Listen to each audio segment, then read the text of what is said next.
7 మండలాల్లోని 56 గ్రామాల్లో future city development authority CM గారి అధ్యక్షతన అఫీషియల్గా హెచ్ఎండిఏ రీజియన్లో 4th సిటీగా పురుడు పోసుకోవటం మీ అందరికీ తెలిసిందే.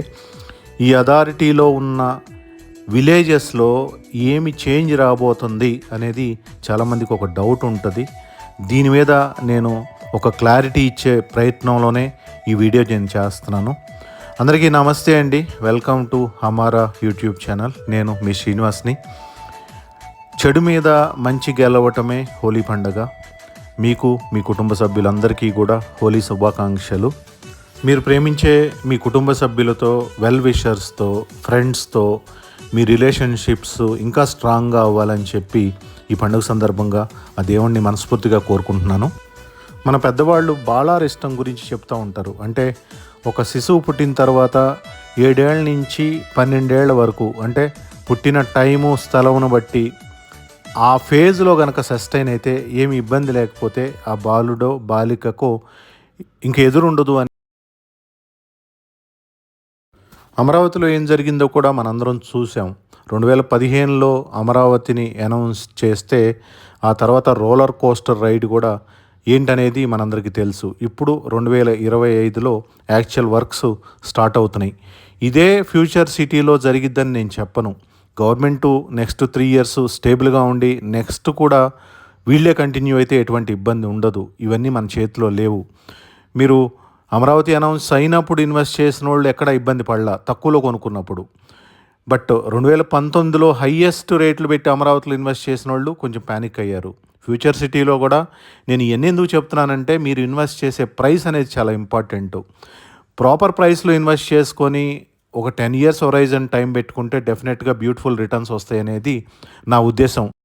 ఈ ఫ్యూచర్ సిటీ డెవలప్మెంట్ అథారిటీ కింద ఉన్న ఏరియాలో ఏమి మార్పులు రాబోతున్నాయి అని మనం మాట్లాడుకుంటే, మనం చూస్తున్నాము రావిర్యాల ఎగ్జిట్ నుంచి ఒక 330 feet కొత్త రోడ్ వేస్తున్నారు.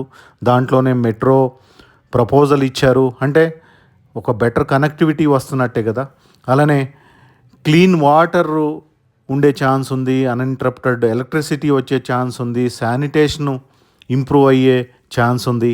అలానే పబ్లిక్ ట్రాన్స్పోర్ట్ బెటర్గా ఉండబోతుంది. అంటే ఎలక్ట్రికల్ బస్సెస్ కానీ, ఈ సైక్లింగ్ ట్రాక్స్ కానీ. అలానే ఈ ఎడ్యుకేషన్, హెల్త్ కేర్ విషయంలో కూడా టాప్ స్కూల్స్ రాబోతున్నాయి, universities, hospitals, research centres. So డెఫినెట్గా ఇవన్నీ వచ్చినప్పుడు మీకు ఆ ఏరియా డెవలప్మెంట్ ఎలా ఉంటుంది అనేది మీరు విజువలైజ్ చేసుకోవచ్చు. అలానే ఇండస్ట్రియల్ గ్రోత్కి డెఫినెట్గా అవకాశం ఉంది. ఇప్పుడు ఆర్టిఫిషియల్ ఇంటెలిజెన్స్ కానీ, లైఫ్ సైన్సెస్ కానీ, ఫార్మా కానీ, మెడికల్ కానీ, టూరిజం కానీ, స్పోర్ట్స్ కానీ. సో దీనివల్ల ఏమవుతుంది, ఎంప్లాయ్మెంటు పెరుగుతుంది కదా. సో ఓవరాల్గా ఎంప్లాయ్మెంటు ఉన్న చోట రేట్లు ఏ విధంగా పెరుగుతాయి, ఏ విధంగా రిటర్న్స్ వచ్చినాయి అనేది మనం ఇంతకుముందు ఫాస్ట్లో చూసాంగా. అలానే నేషనల్, ఇంటర్నేషనల్ ఇన్వెస్టర్స్ని ఏరియా అట్రాక్ట్ చేయబోతుంది అనేది నా ఫీలింగ్. బిజినెస్ ఎస్టాబ్లిష్మెంట్స్ కొత్తగా వచ్చే ఛాన్స్ ఉంది ఈ ఇన్వెస్టర్స్ వల్ల. అలానే మంచి ఇన్ఫ్రా, మంచి ఎమ్యూనిటీస్తో మోడర్న్ రెసిడెన్షియల్ కమ్యూనిటీస్ వచ్చే అవకాశం ఉంది. వాటితో పాటు malls, multiplexes, parks, recreational hubs ఇవన్నీ రావడానికి స్కోప్ కనపడుతుంది. ఓవరాల్గా ఒకటేనండి, ఇప్పుడు ఈ అథారిటీ కిందకి వచ్చినప్పుడు ప్రాపర్ గవర్నెన్స్ ఉంటుంది, ఎందుకంటే డెడికేటెడ్ అథారిటీ ఉంది కాబట్టి. అలానే బెటర్ పోలీసింగ్ ఉంటుంది, సెక్యూరిటీ ఉంటుంది, ఎమర్జెన్సీ రెస్పాన్స్ సిస్టమ్స్ బెటర్గా ఉంటాయి. అంటే ఓవరాల్గా ఒక luxury and comfort, improved standards ఆ లివింగ్లో వస్తాయనేది నా ఉద్దేశం. ఇవన్నీ వచ్చినప్పుడు ఇన్వెస్ట్మెంట్ హబ్గా మారుతుంది, ఫ్యూచరిస్టిక్ అర్బన్ స్పేస్గా మారుతుంది. సో అల్టిమేట్గా అర్బన్ గ్రోత్, ఇన్ఫ్రా డెవలప్మెంట్తో మీకు రియల్ ఎస్టేట్ ఇంపాక్ట్ ఎలా ఉంటుందో మీ అందరికీ తెలుసు. నేను స్పెషల్గా చెప్పాల్సిన పని లేదు. ఈ శ్రీశైలం హైవేకి, సాగర్ హైవేకి మధ్యలో ఈ ఫ్యూచర్ సిటీ డెవలప్మెంట్ అథారిటీ ఈ విలేజెస్ ఉన్నాయి. ఇప్పుడు ల్యాండ్ ఎక్విజిషన్ ఇంకా ఏమైనా చేస్తారా, చేస్తే ఎలా కాంపెన్సేట్ చేస్తారనేది క్లారిటీ లేదు. మీరు ల్యాండ్స్లో ఇన్వెస్ట్ చేసుకునేటప్పుడు ఈ ల్యాండ్ ఎక్విజిషన్ కనుక చేస్తే ఏమైనా ఇబ్బందులు వస్తాయి అనేది చూసుకొని ఇన్వెస్ట్ చేసుకోండి. అలానే ప్లాట్స్లో ఇన్వెస్ట్ చేసేవాళ్ళు లేఅవుట్లో డెవలప్మెంట్స్ ప్రాపర్గా ఉండి లాంగ్ టర్మ్ మెయింటెనెన్స్ ఎవరైతే కమిట్ అవుతున్నారో, బాగా వినండి, మెయింటెనెన్స్ మేము చేస్తాము ఫ్యూచర్లో కనీసం ఒక 10 years అని చెప్పి ఎవరైనా చెబుతుంటే వాటిలోనే ఇన్వెస్ట్ చేయండి అనేది నా ఉద్దేశం అండి.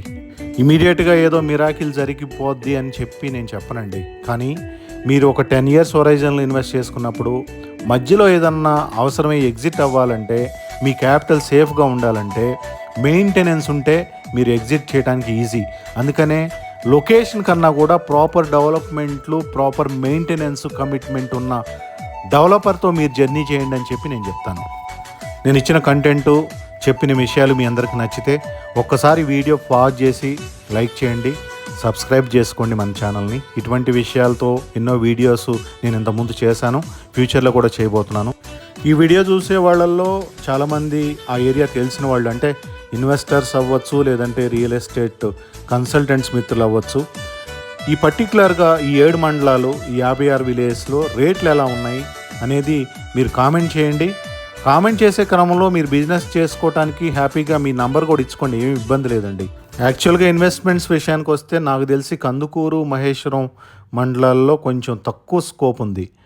ఉన్న స్కోప్ అంతా కడతాలు, యాచారం, ఇబ్రహీంపట్నం, అమంగల్, ఇప్పుడు కొత్తగా యాడ్ అయిన మంచాల మండలాల్లోనే కనపడుతుంది. ఎవరైనా మిత్రులు కామెంట్ చేసేటప్పుడు ప్రాపర్గా ఆ ఏరియాలో ఎక్కడ ఎంత ఉంది, ఏరియా స్పెసిఫిక్గా మెన్షన్ చేసి రోడ్లు ఎలా ఉన్నాయి, ఎకరం ఎంత ఉంది అని మెన్షన్ చేయండి. అలానే మీ నంబర్ కూడా ఇచ్చుకోండి. ఇందాక నేను చెప్పినట్టు మీరు ఎవరన్నా మీ దగ్గరికి ఇన్వెస్టర్ అప్రోచ్ అయినప్పుడు వాళ్ళకి మీకు ఇబ్బంది లేకుండా ఆ డీల్ను క్లోజ్ చేసుకుంటే నాకు కూడా హ్యాపీ అండి. So thank you very much అండి అందరికీ.